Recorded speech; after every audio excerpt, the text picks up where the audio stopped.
તાલુકાજનો માટે RMD hospital આશીર્વાદરૂપ નીકળી. યુવતીને ફિઝિયોથેરાપીની સંતુષ્ટ સારવાર મળી. પાલિતાણાના તાલુકાજનો માટે આરએમડી હોસ્પિટલ આશીર્વાદરૂપ બની યુવતીને ફિઝિયોથેરાપીની સંતુષ્ટ સારવાર મળી.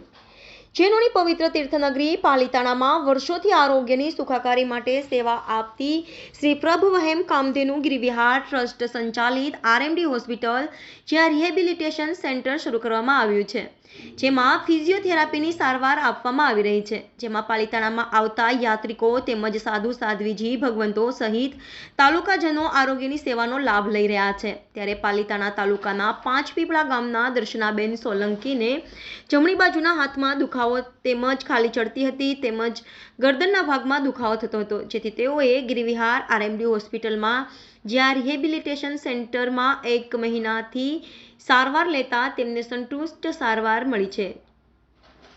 દર્દીની પહેલાની વાત કરીએ તો તેમને ખાલી ચડવી તેમજ હાથમાં દુખાવો, ગરદનના ભાગમાં દુખાવો જેવી તકલીફ હતી. ત્યારબાદ સારવાર લીધા પછી 98% રાહત જણાય છે. તેમને ખાલી ચડતી બંધ થઈ ગઈ છે. તેમને ગરદનમાં દુખાવામાં પણ રાહત છે.